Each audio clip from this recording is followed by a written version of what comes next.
अस्सलामुअलैकुम my YouTube family. कैसे हैं आप सब? आई होप सब ठीक ठाक होंगे। जहां रहें खुश रहें, हंसते मुस्कुराते रहें, इसी दुआ के साथ अपना आज का व्लॉग स्टार्ट करते हैं। जी तो इधर शाम का वक्त है और मैं फ्रोज़न पराठा बनाने लगी हूँ, यानी पराठे बना के फ्रीज़ करूँगी। आटा तो मैंने बिल्कुल सिंपल तरीके से गूंद लिया था। इन पराठों के लिए बाज़ार वाले तो सिर्फ मैदा ही गूंदते हैं, यानी मैदा इस्तेमाल करते हैं, लेकिन ये मैंने 250 ग्राम मैदा लिया है और 250 ग्राम ही फाइन आटा लिया है। उन दोनों को मिक्स कर लिया, यानी टोटल ये आटा 500 ग्राम बन गया था। इसमें 1 टेबलस्पून घी का शामिल किया और 1 टीस्पून नमक ऐड किया और सिंपल तरीके से जैसे हम घर के लिए आटा गूंदते हैं इसे भी गूंद लिया। डो आपने बहुत ज़्यादा नरम तैयार नहीं करनी, बस नॉर्मल सी डो तैयार की है, ना तो ज़्यादा सख्त है और ना ही ज़्यादा नरम है। ये पराठे मैं अपने फूड पैंडा किचन के लिए तैयार करके रख रही हूँ, इसलिए तमाम पेड़े जो हैं बिल्कुल बराबर साइज़ के बनाऊंगी। वज़न करके बना रही हूँ, हर पेड़ा 100 ग्राम का रखा है, क्योंकि बाज़ार वाले जो फ्रोज़न पराठे होते हैं वो भी अक्सर 100 ग्राम के ही होते हैं। मैंने कभी फ्रोज़न पराठे परचेज़ तो नहीं किए, लेकिन मुझे पता है कि बाज़ार के फ्रोज़न पराठे भी 100 ग्राम के ही होते हैं। अच्छा, जो चीज़ हमने सेल करनी होती है उसकी मेजरमेंट करते वक्त अगर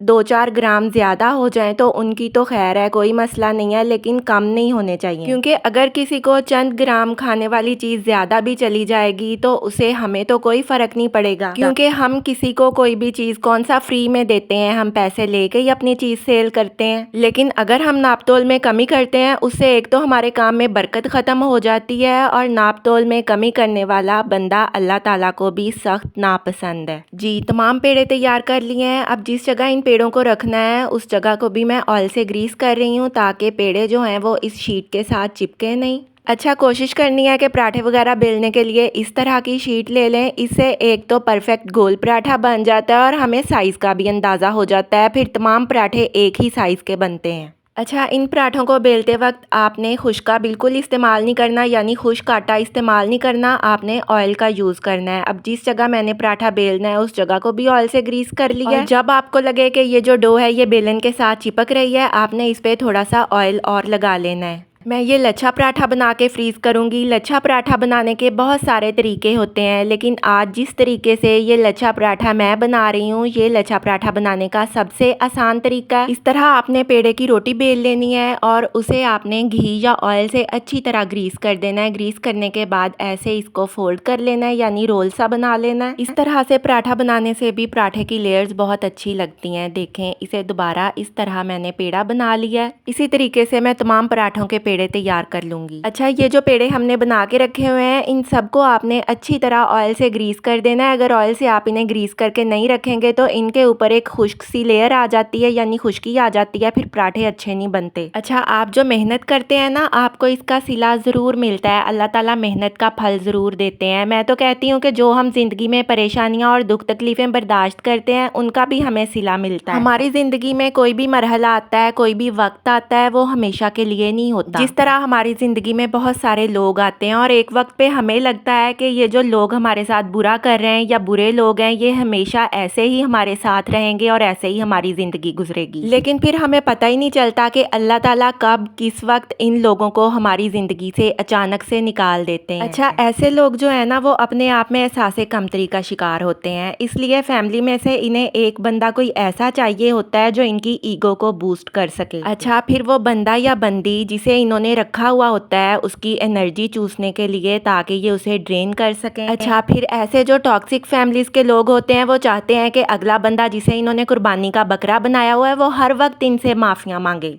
बिला वजह बगैर कसूर से इनसे माफिया मांगी जाए, ताकि जो इनकी अना है उसे तस्कीन मिल सके, यानी इनकी ईगो बूस्ट हो सके। लेकिन आपका जब बस नहीं चलता तो आपको ये सब कुछ करना पड़ता है, लेकिन फिर वक्त के साथ साथ जब आपका कोई साथ नहीं देता लेकिन अल्लाह ताला आपका साथ देते हैं और आप ऐसे लोगों से दूर हो जाते हैं, फिर ये लोग बिन पानी के मछली की तरह तड़पते हैं। जैसे मछली तड़पती है ना बिन पानी के, फिर इन लोगों का हाल भी ऐसा ही होता है, क्योंकि इन्हें एनर्जी चूसने के लिए कोई बंदा मिल नहीं रहा होता। ये पॉजिटिव एनर्जी चूसते हैं अगले बंदे की, जैसे जोंक खून चूसती है, लेकिन अगर इन लोगों का बस चले तो ये आपका खून भी चूस लें।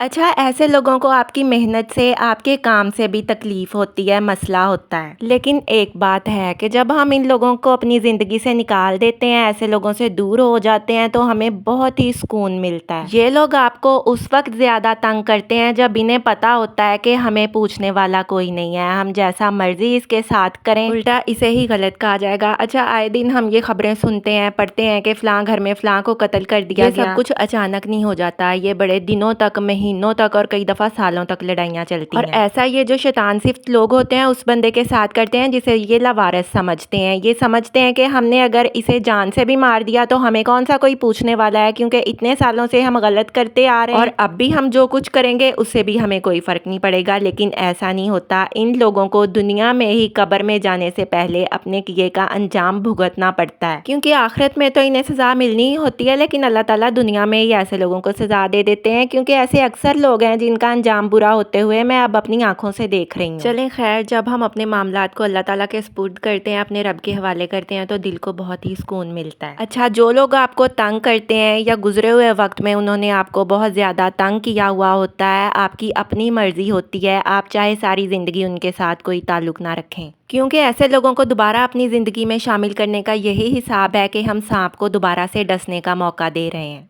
अच्छा, एक वक्त ऐसा आता है कि अल्लाह पाक ऐसे नेगेटिव लोगों को चुन चुन कर हमारी ज़िंदगी से निकाल देते हैं और फिर आपका दिल करता है कि आप सारी ज़िंदगी ऐसे लोगों की शक्ल भी ना देखें। ये लोग आपको कुछ दिनों तक या कुछ महीनों तक किसी भी चीज़ के हवाले से या फाइनेंशियल तौर पर तंगी तो दे सकते हैं आपको टॉर्चर करने के लिए, लेकिन ये सारी ज़िंदगी के लिए ये सब कुछ नहीं कर सकते, क्योंकि मेरे ख्याल में ज़िंदगी जो है वो एक किताब की तरह होती है और एक किताब में मुख्तलिफ़ किस्म के चैप्टर्स होते हैं, बाब होते हैं। जब एक बाब ख़त्म हो जाता है तो फिर उस किताब का नया बाब शुरू हो जाता है और जो बाब ख़त्म हो जाता है उसे हम पीछे ही छोड़ देते हैं। अगर हम रूटीन से अपना काम करते रहते हैं, अपना वक्त जो है वो सब्र के साथ गुजारते हैं, तो कोई भी हमारा कुछ नहीं बिगाड़ सकता, क्योंकि अल्लाह ताला हमारा साथ देते हैं। अच्छा, ऐसे लोग झूठ बोलने में और इल्ज़ाम तराशी में बहुत माहिर होते हैं। आपने इनकी किसी बात को भी सीरियस नहीं लेना होता, क्योंकि जो भी बुराइयां और गंदगी इनके अपने अंदर मौजूद होती है वो फिर अपने दिल की तसल्ली के लिए उस सारी गंदगी को दूसरे बंदे पे प्रोजेक्ट करते हैं।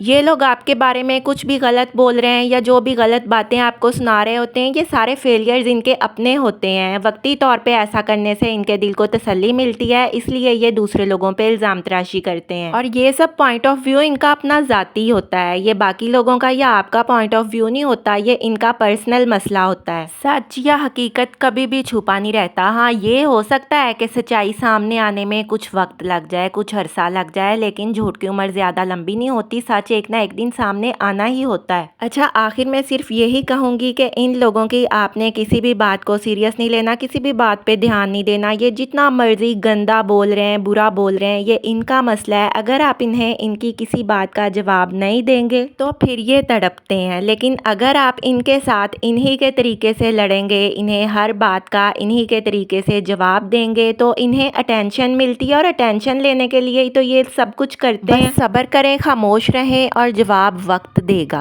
अच्छा, वाइट सॉस तैयार करने के लिए तकरीबन 2 से 3 टेबलस्पून ऑयल, 2 टेबलस्पून सिरका, 1 टीस्पून नमक, 1 टीस्पून काली मिर्च, 1 टीस्पून सफ़ेद मिर्च और 1 टीस्पून भर के ऑरिगेनो लीव्स शामिल किए थे, 2 जवे लहसुन के ऐड करके इन तमाम चीज़ों को अच्छी तरह ग्राइंड करके उसमें मायोनीज़ ऐड कर दिया। 3 से 4 चम्मच भर के मायोनीज़ के ऐड करने हैं और वाइट सॉस तैयार हो जाएगी। इधर रेड सॉस भी तैयार कर लिया। रेड सॉस तैयार करने के लिए आधा कप पानी में 2 टेबलस्पून चिली फ्लेक्स शामिल किए, 2 टेबलस्पून ही सिरका, 1 टीस्पून नमक, 2 जवे लहसुन के और आधा प्याज शामिल करके इन तमाम चीज़ों को ब्लेंड कर लिया। अच्छा, रेड सॉस में आप ज़ीरा पाउडर और धनिया पाउडर भी शामिल कर सकते हैं और फिर बाद में वाइट सॉस में हमने मायोनीज़ शामिल किया था और रेड सॉस में 2 से 3 चम्मच भर के ही हमने केचप के शामिल कर देने हैं। ये शवारमा या पराठा रोल के लिए वाइट और रेड सॉस तैयार हो चुकी है। इसे आप शवारमा और पराठा रोल के अलावा टोर्टिला रैप या पिज़्ज़ा वगैरह पे भी इस्तेमाल कर सकते हैं। रेड सॉस तो पिज़्ज़ा पे इस्तेमाल होती ही है, लेकिन जब हम मलाई बोटी पिज़्ज़ा बनाते हैं तो उसमें ये वाइट सॉस भी जाती है। है। मैंने ये दोनों सॉसेस बना के फ्रिज में स्टोर कर लिए हैं क्योंकि कुछ दिन के लिए आप इन्हें स्टोर भी कर सकते हैं। यह बिल्कुल भी ख़राब नहीं होंगी और 1 हफ्ता तक भी चल जाती हैं। मेरे बच्चे तो नाश्ते में पराठों के साथ भी इन सॉसेस को बहुत शौक से खाते हैं। जी, तो शामी कबाब जो अक्सर मैं फ्रीज़ करके रखती हूँ वो कम रह रहे थे। घर में थोड़ा सा चिकन और चना दाल पड़ी हुई थी, उनसे मैंने दोबारा शामी कबाब बना के रख लिए हैं। दाल और चिकन में मसाले वगैरह शामिल करके, तमाम खुश्क और साबुत मसाले शामिल करके उन्हें कुकर में टेंडर कर लिया था और बाद में धनिया और सब्ज़ मिर्चें ऐड करके इन्हें चॉपर में चॉप कर लिया और कबाब की शेप दे दी। शाम के वक्त मैंने ये पराठे बना के फ्रीज़र में रख दिए थे। पराठे बिल्कुल फ्रीज़ हो चुके हैं। अब मैं आपको पराठा बना के दिखाती हूँ। अच्छा, इन पराठों को फ्रीज़ करने के लिए आपने बिल्कुल एक प्लेन प्लेट में रखना है। प्लेट में कोई डिज़ाइन वगैरह नहीं होना चाहिए क्योंकि फिर पराठा भी उसी शेप का बन जाएगा। और ज़्यादा पराठे स्टोर करने के लिए आपने प्लेट को ऑयल से ग्रीस करना है। प्लेट में पराठा रख देना है। पराठे को दोबारा से आपने ऑयल से ग्रीस करके उस पर बटर पेपर लगा देना और बटर पेपर के ऊपर आपने फिर से दूसरा पराठा रखना है। इस तरह आपने हर पराठे के लिए एक बटर पेपर रख के पराठों की लेयर्स लगाते जाना है क्योंकि बटर पेपर अगर आप दरमियान में रखेंगे तो फिर पराठे एक दूसरे के साथ चिपकेंगे नहीं। अच्छा, इस फ्रीज किए हुए पराठे के नरम होने का आपने इंतजार नहीं करना। आपने तवे को मीडियम फ्लेम पे गरम कर देना है और आपने फ्रीजर से निकाल के फौरन ही इसको गरम तवे पे रख देना है क्योंकि जब पराठा सॉफ्ट हो जाएगा ये संभाला नहीं जाएगा और इसकी शेप भी खराब हो जाती है और बिल्कुल भी अच्छा नहीं बनेगा। जी, तो गरम तवे पे रख दिया है। मीडियम फ्लेम पे हम इसे पकाएंगे। जब पराठा जो है मेल्ट सा होने लगेगा फिर इसकी साइड पलट देंगे और इस पे घी लगा देंगे। इसे फ्राई करते वक्त इस पे बहुत कम घी या ऑयल लगाने की ज़रूरत होती है क्योंकि जब हमने पराठे बेले थे, बेलते वक्त भी हमने इन पे काफ़ी सारा घी जो है वो लगाया। अच्छा, ये बहुत ही ज़बरदस्त पराठा बनता है। ऊपर से हल्का हल्का क्रिस्पी होता है और अंदर से इसकी लेयर्स जो हैं बहुत सॉफ्ट होती हैं और इसकी लेयर्स भी बहुत अच्छी बनी हैं। आप ऐसे पराठे घर के लिए भी फ्रीज़ करके रख सकते हैं क्योंकि जल्दी में जब कुछ बनाना हो या आप कोई दूसरा काम कर रहे हैं, कपड़े वगैरह धो रहे हैं, आपके पास ज़्यादा वक्त नहीं है तो आप फ्रीज़र से पराठा निकालें और उसे इस तरह तवे पे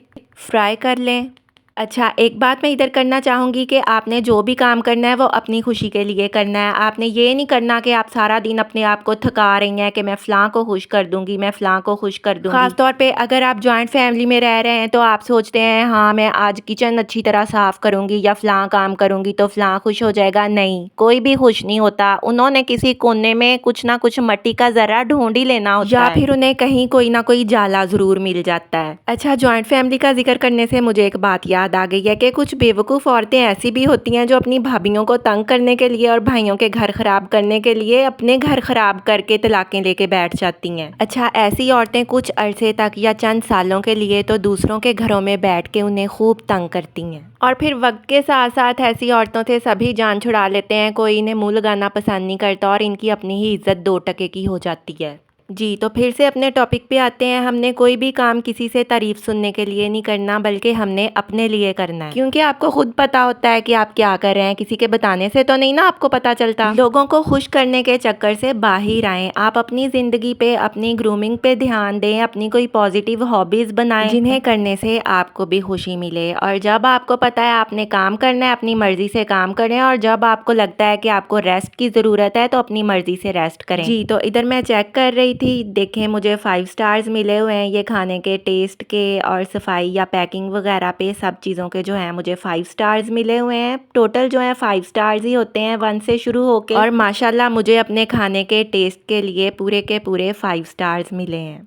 आप अपनी कामयाबियों से खुश होना सीखें, लोगों की तारीफ़ों से नहीं। अच्छा, कुछ लोग ना इतने कम अकल होते हैं, बूढ़े हो जाते हैं, उनकी उम्रें गुजर जाती हैं लेकिन उनकी ना एक आदत होती है कि हम दूसरों पे हावी होके रहें, दूसरों को कंट्रोल करके रहें। उन चीज़ों को भी कंट्रोल करें जो हमारे बस में नहीं है लेकिन इससे नुकसान उनका ही होता है, ज़ियत उन्हें ही मिलती है। कब तक वो किसी को कंट्रोल कर लेंगे। आज का व्लॉग कैसा लगा कॉमेंट्स में ज़रूर बताइएगा। चैनल को प्लीज़ सब्सक्राइब ज़रूर कर दिया करें। दुआ में याद रखिएगा। अल्लाह हाफिज़।